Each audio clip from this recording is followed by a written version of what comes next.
සුබ දවසක් කියනවා සියලුම දෙනාට Game of Thrones ඉතිහාසයට. ඒ වගේම Game of Thrones පොත්මාලාවට ප්‍රධානම ඉෆෙක්ට් එකක් කරපු නිවාසයක් තමයි ටාගේරියන් නිවාසය කියන්නේ. ඒ වගේම අපි දන්නවා ටාගේරියන් නිවාසයේ ප්‍රධානම තුරුම්පෝ උනේ මකරු. ඉතින් අද අපි කතා කරන්න හදන්නේ මේ මකරු මුලින්ම නිර්මාණය වුණේ කොහොමද? ඒ වගේම පෞරාණික වැලීරියාවේ ජීවත් වුණ මිනිස්සු මේ මකරු මුලින්ම පාලනය කරන්න පටන් ගත්තේ කොහොමද කියන කාරණා ගැන මේ වානේ නහ නොනවතින සිනමා රසාස්වාදයේ මම උබෙදිමේෂ්. Zaldrizes Buzdaris Gosdaur. Everyone says Targaryens are closer to gods than to men, but they say that because of our dragons. The idea that we control the dragons is an illusion. මකරු නිර්මාණය වුණේ කොහොමද කියන කාරණය ගැන කතා කරන්න කලින් අපි කතා කරලෙමු මකරු කියන්නේ කවුද කියන කාරණය ගැන. ඉතින් අපි දන්නවා Game of Thrones ඉතිහාසයට අනුව නම් මේ මකරු කියන්නේ දැවැන්ත ගිනි වගුරු වන්න පුළුවන් පියාඹන උරගයින් විශේෂයකට.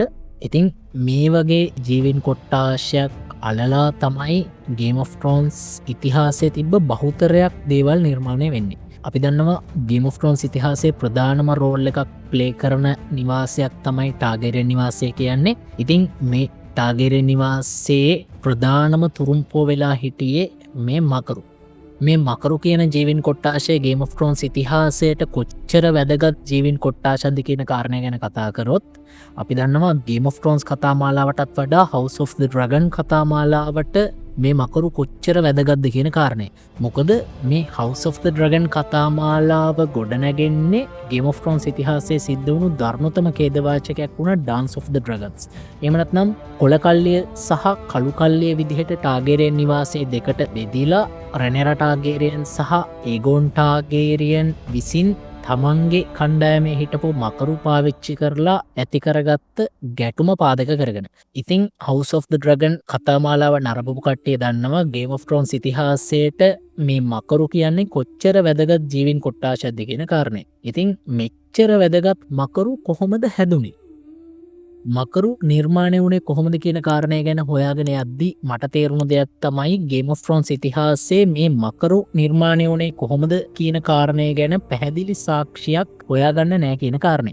මොකද මං කලින් දවසකත් කිව්වා වගේම Game of Thrones ඉතිහාසයේ හරියටම රචනා වෙන්නේ ඇන්ඩාල්වරු ආවට පස්සේ. ඒ කියන්නේ Game of Thrones ඉතිහාසය පටන් ගන්න. එහෙම නැත්නම් මම මේ වීඩියෝ සීරීස් එකේ මුල් වීඩියෝ වල කතා කරපු Long Night එක සිද්ධ වෙලා අවුරුදු ගානකට පස්සේ තමයි Game of Thrones ඉතිහාසය හරියටම රචනා වෙන්නේ. ඉතින් මේ විදිහට රචනා වුණ ඉතිහාසයේ මකරු නිර්මාණය වුණේ කොහොමද කියන කාරණය ගැන පැහැදිලි සාක්ෂියක් හොයාගන්න අමාරුයි. ඒ වුණාට Game of Thrones ඉතිහාසයේ මකරු හැදුනේ කොහොමද කියන කාරණය ගැන තියෙන ජනප්‍රවාද. එහෙම නැත්නම් පුරාවෘත්ත 4ක් ගැන අපිට කතා කරන්න පුළුවන්. එක පෞරාණික වැලීරියාව තිබ්බ ගිනිකඳු වලල්ලෙන් මේ මකරු නිර්මාණය වුණා කියලා කියනවා. 2 පෘථිවියට පහළ වුණු දෙවන සඳකින් මේ මකරු නිර්මාණය වුණා කියලා කියනවා. ඒ වගේම 3 වෙනි කාරණය තමයි මේ මකරු Shadowlands වලින්. එහෙම නැත්නම් සෙවනැලි දේශයෙන් පැමිණියා කියන කාරණය. ඊට අමතරව 4 වෙනි කාරණය තමයි මේ මකරු නම් නොකරන ලද ජන කොට්ටාශයක් විසින් හොයාගෙන එයාලව හීලෑ කරලා පෞරාණික වැලීරියාවට අරගෙන ආව කියන කාරණය. ඉතින් මෙතනින් පළවෙනි කාරණය ගත්තොත් අපි දන්නවා පෞරාණික වැලීරියාව නිර්මාණය වෙලා තිබ්බේ දෙවන්ත ගිනිකඳු 14කින් යොත් ගිනිකඳු වලල්ලක් පාදක කරගෙන. ඉතින් ගොඩ දෙනෙක් කියනවා මේ විදිහට ගිනිකඳු ආශ්‍රිතව නිර්මාණය වෙලා තිබ්බ වැලීරියාවේ මුලින්ම මකරු නිර්මාණය වුණා කියන කාරණය. මොකද අපි දන්නවා පෞරාණික වැලීරියාවේ හිටපු මිනිස්සු මේ මකරු පාවිච්චි කරලා සම්පූර්ණ ලෝකයක්ම එහෙම නැත්නම් මේ දන්නා ලෝකයෙන් බහුතරයක් ප්‍රදේශ යටත් කරගන්න කටයුතු කරා කියන කාරණය. For thousands of years the Valyrians were the best in the world at almost everything. And then ඉතින් මේ නිසා මේ මකරු පෞරාණික වැලීරියාවේ ඉපදෙන්න ඉඩ ඇති කියන කාරණය ගැන ගොඩ දෙනෙක් කතා වෙනවා. පුරාවෘතවල සඳහන් වෙන විදිහට වැලීරියාවේ මුලින්ම ජීවත් වෙලා තියෙන්නේ එඬේරවරු කණ්ඩායම. ඒ කියන්නේ මේ පෞරාණික වැලීරියාවේ ජීවත් වෙලා හිටපු මිනිස්සු සාමකාමී එඬේරවරු කොට්ටාශයක්. හැබැයි මෙයාලට එක තැනකදී මකරුන් මුණ ගැහෙනවා. මොකද එයාල කියන්නේ මේ මකරු පෞරාණික වැලේරියාව තිබ්බ ගිනිකඳු 14න් ඉපදුනා කියන කාරණේ. ඉතින් මේ විදිහට ඉපදුණු මකරු මේ ඇඬේරවරුන්ට මුණගැහිලා මෙයාලා විසින් මේ මකරුන්න පාලනය කරන්න ඉගෙනගෙන ඒ වගේම මෙයාලා විසින් මේ මකරුන්ට කතා කරන්න ඉගෙනගෙන මේ මකරුන්ව පාලනය කරලා දන්නා ලෝකයක් යටත් කරගත්තා කියන කාරණය ගැන තමයි ගොඩ දෙනෙක් කතා වෙන්නේ. වැලීරියාවේ ජීවත් වුණ මිනිස්සු විසින් වැලීරියානු අදුරුමායාවන් පාවිච්චි කරලා වයිවර්න් කියන මේ වවුලෙකුට සමාන ජීවිය සහ ෆයවෝම්ස් කියන මේ ගිනිපිබින පණුවන් විශේෂය එකතු කරලා මකරුන් නිර්මාණය කරා කියලා සමහර තැනක සඳහන් වෙනවා. මේ වයිවර්න් කියන ජීවිය කුඩා මකරෙක්ට ගොඩක් දුරට සමානයි. හැබැයි මෙයාට ගිනිපිමින්ඩ බෑ. ඊට අමතරව මේ ෆයවෝම්ස් කියන ජීවින් කොට්ටාශය ගැන මම මීට කලින් Game of Thrones ඉතිහාසයේ හිටපු අද්භූත ජීවින් ගැන කතා කරද්දි කතා කරා. මේ ෆයවෝම්ස් කෙනෙක් කියන්නේ එක්තරාකාරයකට ගිනිපිමින පණුවෙක්. මෙයා කුඩා කාලයේදී තමත් කුඩා ජීවින් කොට්ටාශයක් වුණාට ටිකෙන් ටික වයසින් වැඩිවෙන්න අතිවිශාල ජීවින් බවට පත්වෙනවා. ඉතින් මකර කියන ජීවියත් මේ වගේම තමයි. කුඩා කාලයේදී ඉතාමත් කුඩා ජීවියෙක් පස්සේ කාලෙකදී අතිවිශාල ජීවියෙක් බවට පත්වෙනවා. ඉතින් මේ කාරණය නිසා මිනිස්සු විශ්වාස කරා මේ මකරුන් පැවතෙන්නේ මේ ෆයවෝම්ස් වගේ. එහෙම නැත්නම් මේ ගිනිපිමින පණුවන්ගෙන් කියන කාරණේ. වයිවර්න් පැත්තට හැරුණොත් මේ වයිවර්න් කියන ජීවියට ගිනිපිමින්න බෑ. හැබැයි මකරෙක්ගේ හැඩරුවට සමානයි. මොකද මේ වයිවර්න්ට පුළුවන් පියාඹන්න. ඉතින් මේ කාරණය නිසා මිනිස්සු විශ්වාස කරනවා මේ වයිවර්න් කියන ජීවියගෙන් මකරෙක්ට අත්තටු ලැබුණා. ඒ වගේම ෆයවෝම්ස් කියන මේ ගිනිපිමින පණුවගෙන් මකරට ගින්දර පිට කරන්න පුළුවන් වුණා කියන කාරණේ. වීඩියෝ එක මැදදී මතක් කරන්න තියෙන කාරණේ තමයි ඔයා channel එකට අලුත් කෙනෙක් නම් channel එක subscribe කරලා bell icon එක click කරලා තියාගන්න කියන කාරණේ. වීඩියෝ එක හොඳයි කියලා හිතනවා නම් වීඩියෝ එකට like එකක් දාන්න. ඒ වගේම ඔයාලගේ අදහස් පහළ comment section එකේ දාලා තියන්න කියලාත් මතක් කරනවා. දෙවැනි කාරණය ගැන ගත්තොත් මේක ජනප්‍රවාදයකටත් වඩා Game of Thrones ඉතිහාසයේ තිබ්බ පොත්වල සඳහන් වෙන පුරාවෘත්තයක්. මේ පුරාවෘත්තෙන් කියවෙන විදිහට අවුරුදු ගානකට කලින් පෘථිවියට දෙවන සඳක් පහළ වෙලා තියෙනවා. ඉතින් සූර්යයාගේ රශ්මිය නිසා මේ සඳ මකර බිත්තරයක ආකාරයට ඉරිතලලා ගිහිල්ලා මේ සඳෙන් එහෙම නැත්නම් මේ බිත්තරයක් වගේ ඉරිතලලා ගියපු සඳෙන් මකරුන් මිලියන ගානක් පෘථිවියට පියාඹගෙන ආවා කියලා තමයි මේ පුරාවෘත්තයේ සඳහන් වෙන්නේ. තුන්වෙනි කාරණේ පැත්තට හැරුණොත් තුන්වෙනි කාරණයෙන් කියන්නේ මේ මකරු Shadowlands. එහෙම නැත්නම් සෙවණෙලි දේශයෙන් වැලේරියාවට පැමිණියා කියන කාරණේ. Game of Thrones ඉතිහාසයේ සඳහන් වෙන විදිහට මේ සෙවණෙලි දේශය කියන්නේ ගොඩක් අද්භූත ඒ වගේම ගොඩක් අමුතු දේවල් සිද්ධ වුණු ප්‍රදේශයකට. මේ වගේ අමුතු දේවල් සිද්ධ වුණු ප්‍රදේශයකින් මකරු වැලීරියාවට පියාඹගෙන ආවා කියන කාරණය තමයි මේ ගැන කතා වෙන පුද්ගලයන් විශ්වාස කරන්නේ. මේ Shadowlands එහෙම නැත්නම් මේ සෙවණැලි දේශයේ කොච්චර අද්භූත ප්‍රදේශයක්ද කියන කාරණය ගැන එක තැනකදී යුරෝන් ග්‍රේජෝයි විසින් සඳහන් කරනවා.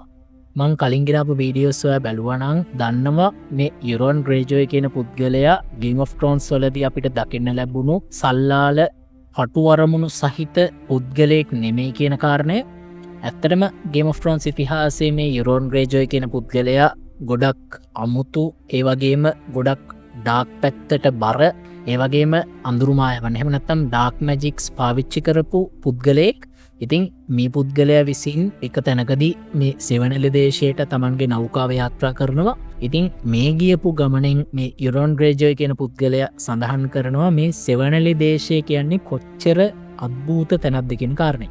ඒ වගේම අපි දන්නවා මේ යුරෝන් ග්‍රේජෝයි කියන පුද්ගලයා ඩ්‍රැගන් හෝර්න් එක එහෙම නැත්නම් මකරුන් පාලනය කරන්න පාවිච්චි කරපු නලාවක් අතදරාගෙන හිටිය කියන කාරණය. සමහර වෙලාවට සෙවණැලි දේශයට ගියපු වෙලාවේ මේ යුරෝන් ග්‍රේජෝයි කියන පුද්ගලයාට මේ ඩ්‍රැගන් හෝර්න් එක හම්බුණා කියලා අපිට හිතන්න පුළුවන්. ඉතින් මේ ඩ්‍රැගන් හෝර්න් එක තිබ්බ සෙවණැලි දේශයෙන් වැලීරියාවට මකරු අවුරුදු ගානකට කලින් පියාඹගෙන ආවා කියන කාරණයත් අපිට හිතන්න පුළුවන්. ඒ වගේම මේක ඇත්තක් වෙන්න තව එක පොයින්ට් එකක් තියෙනවා. ඔයාලට මතක නම් Game of Thrones කතාමාලාව පටන් ගත්ත තැන. එහෙම නැත්නම් Daenerys Targaryen සහ දොට්රකී නායකය වුණ කාල් ඩ්‍රගෝගේ විවාහය සිද්ධ වුණ අවස්ථාවේදී ඩැනේරියස් ටාර්ගේරියන්ට මකර බිත්තර 3ක් හම්බෙනවා. ඉතින් මේ මකර බිත්තර 3 ආවේ ෂැඩෝලෑන්ඩ්ස් වලින් කියන කාරණය මෙයාලා මෙතනදී මෙන්ෂන් කරනවා. ඉතින් මේ විදිහට මේ මකර බිත්තර 3ක් ෂැඩෝලෑන්ඩ්ස් වල ඉතුරු වෙලා තිබ්බා කියන්නේ ඊට අවුරුදු ගානකට කලින් මකරු ඉපදිලා මේ මකරු වැලීරියාවට මේ ෂැඩෝලෑන්ඩ්ස් වලින් ආවා කියලා අපිට හිතන්න පුළුවන්. හතරවෙනි කාරණේ පැත්තට හැරෙමොත් මේ හතරවෙනි කාරණේදීත් අපිට ෂැඩෝලෑන්ඩ්ස් එහෙම නැත්නම් මේ සෙවණැලි දේශය ගැන කතා කරන්න සිද්ධ වෙනවා. නම් නොකරන ලද ජන කොට්ටාශයක් විසින් මකරුන්න හොයාගෙන මේ මකරුන්න පාලනය කරන්න ඉගෙනගෙන මේ මකරුන්න හීලෑ කරලා වැලීරියාවට අරගෙන ආවා කියන කාරණය තමයි මේ හතරවෙනි කාරණයෙන් කියවෙන්නේ. එතකොට මේ නම් නොකරන ලද ජන කොට්ටාශය ජීවත් වුණේ මේ සෙවණලි දේශේ. එහෙම නැත්නම් මේ ෂැඩෝලෑන්ඩ්ස් වල කියන කාරණය ගේම් ඔෆ් ත්‍රෝන්ස් ඉතිහාසයේ සමහර තැන්වල සඳහන් වෙනවා. ඉතින් මේ පුද්ගලයන් කණ්ඩායම විසින් මේ මකරුන්න හීලෑ කරලා වැලීරියාවට අරගෙන ආවා කියන කාරණය මකරු හැදුනේ කොහොමද කියන කාරණයට. එහෙම නැත්නම් මකරු මුලින්ම ආවේ කොහෙන්ද කියන කාරණයට තියෙන එක මූලාශ්‍රයක්. එතකොට මේ හැමෝම මේ මකරු ගෙනල්ලා දාලා තියෙන වැලීරියාවට එහෙම නැත්නම් මේ මකරු අරගෙන ඇවිල්ලා තියෙන වැලීරියාවට. ඉතින් මේ කාරණය නිසා තමයි මේ වැලීරියාව එහෙම නැත්නම් අපිට ගේම් ඔෆ් ත්‍රෝන්ස් ඉතිහාසයේ අහන්න ලැබෙන ඕල්ඩ් වැලීරියා විසින් මුලින්ම මේ මකරු පාලනය කරන්න පටන් ගන්නෙ. එතකොට මේ විදිහට මකරු පාලනය කරපු වැලීරියානුවන් විසින් වැලීරියාවේ ස්වර්ණමය යුගයේදී දන්නා ලෝකයෙන් භාගයක් විතර යටත් කරගන්නවා. ඉතින් ඇත්තටම මේ දෙවන්ත සත්වයින්ට එහෙම නැත්නම් මේ ගිනිපිමින අතිවිශාල සත්වයින්ට ගොඩ දෙනෙක් දන නැමුවා කියන කාරණය තමයි ගේම් ඔෆ් ත්‍රෝන්ස් ඉතිහාසයේ සඳහන් වෙන්නේ. ඒ වගේම මේ වැලීරියානුවන් වහල් සේවය උපරිමයෙන්ම කරගෙන ගියපු ජන කොට්ටාශය එක තැනක සඳහන් වෙනවා මේ වැලීරියානුවන් විසින් සාමාන්‍ය පුද්ගලයන්ට තමන්ට යටත් වෙන්න කියලා බල කරනවා. මේ විදිහට තමන්ට යටත් වුණේ නැති පුද්ගලයන්ව මෙයාලා විසින් වහල් සේවයට බඳවා ගත්තා කියලා තමයි ගේම් ඔෆ් ත්‍රෝන්ස් ඉතිහාසයේ සඳහන් වෙන්නේ. ඉතින් මේ කාරණා නිසා වැලීරියානුවන්ට එහෙම නැත්නම් ගේම් ඔෆ් ත්‍රෝන්ස් ඉතිහාසයේ තිබ්බ අතිවිශාල ඒ වගේම ශ්‍රේෂ්ඨ රාජධානියක් වුණ මේ වැලීරියානුවන්ට දන්නා ලෝකයෙන් භාගයක් විතර දන නමනවා. මේක තමයි වැලීරියාවේ තිබ්බ ස්වර්ණමය යුගය කියන්නේ. දැන් අපි කතා කරමු මේ විදිහට වැලීරියාවට ආපු මකරුන්ව. එහෙම නැත්නම් මේ වැලීරියාවේ තිබ්බ ගිනිකඳු 14න් ඉපදුන මකරුන්ව මුලින්ම මෙයාලා පාලනය කරන්න පටන් ගත්තේ කොහොමද කියන කාරණය. මං කලින් කරපු වීඩියෝ එක කොටසක් මං මෙතනදී ඔයාලට අරන් එන්නම්. වැලීරියානුවන් විසින් මුලින්ම මකරු හීලෑ කරලා මකරුන්න පාලනය කරේ කොහොමද කියන කාරණය ගැන පැහැදිලි අදහසක් මේ කොටසෙන් ඔයාලට ගන්න පුළුවන් වෙයි කියලා මම හිතනවා.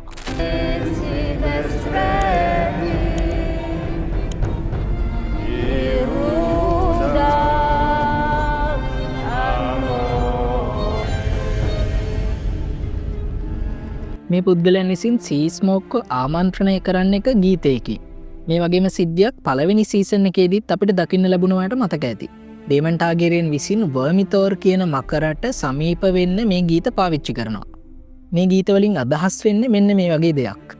ගින්දර පිට කරන පියාපත් ඇති නායකයාණනි. මගේ හඬින් ගින්දරට කතා කර ඇති අතර ලේමායාවෙන් මිල ගෙවා ඇත්තෙමි. මම ඔබට නිරවුල් දෑසින් ගායනා කරන්නෙමි. අපි එක් අයෙකු ලෙස එකතු වී හිස් තුනකින් ලස්සනට නිදහසේ පියාසර කරන්නෙමු. මෙහෙම කිව්වට තේරෙන්නේ නැහනේ. ඉතින් මම මේක තව ටිකක් ගැඹුරින් විස්තර කරන්නම්.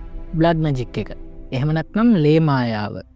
මෙතනින් මෙයාලා අදහස් කරන්නේ මුලින්ම යම්කිසි පුද්ගලයෙක් මකරෙක් සමග බැඳීමක් ගොඩනගා ගත්තේ කොහොමද කියන කාරණය. මේ ගැන මුලින්ම අපිට අහන්න ලැබෙන්නේ අතීත වැලීරියාවේ. අතීත වැලීරියාවේ හිටපු මිනිස්සු මකරුන් සමග බැඳීමක් ඇති කරගන්න අඳුරු මායාවන් පාවිච්චි කරාලු.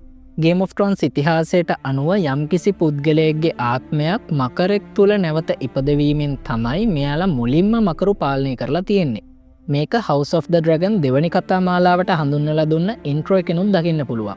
මේ කාන්තාවගේ ජීවිත පරිත්‍යාගයෙන් පස්සේ මකරගේ මනස තුළ නැවත ඉපදීම සංකේතවත් වෙන්න තමයි මෙතනදී මකර හිස වෙනුවට කාන්තාවකගේ හිස ආදේශ වෙලා තියෙන්නේ.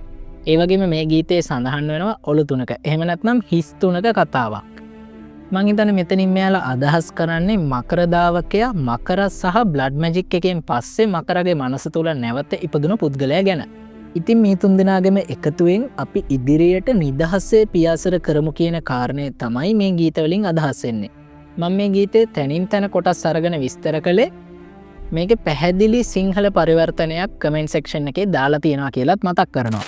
ඉතින් මේ විදිහට තමයි වැලීරියානුවන් විසින් මකරුන්ව හීලෑ කරලා මකරුන්ව පාලනය කරලා දන්නා ලෝකෙන් භාගයක් විතර යටත් කරගෙන තියෙන්නේ. ඉතිහාසයේ සඳහන් වෙන විදිහට මකරුන්ව පාලනය කරන්න දැනගෙන ඉඳලා තියෙන්නේ වැලීරියානුවන් විතරයි. ඉතින් මේ වැලීරියානුවන් විසින් තමන්ගේ බ්ලඩ් ලයින් එක පිරිසිදුව තබා ගන්න තමන්ගේ ළඟම ඥාතීන්ව විවාහ කරගත්ත කියලා ගේම් ඔෆ් ත්‍රෝන්ස් ඉතිහාසයේ සඳහන් වෙනවා. මේකට හොඳම උදාහරණය තමයි ටාගෙරින් නිවාසය. අපි දන්නවා ටාගෙරින් නිවාසයේත් ගොඩක් වෙලාවට තමන්ගේ සහෝදරියන්ව විවාහ කරගත් අවස්ථා තියෙනවා. හොඳම උදාහරණය තමයි ඒගොන් ද කොන්කර.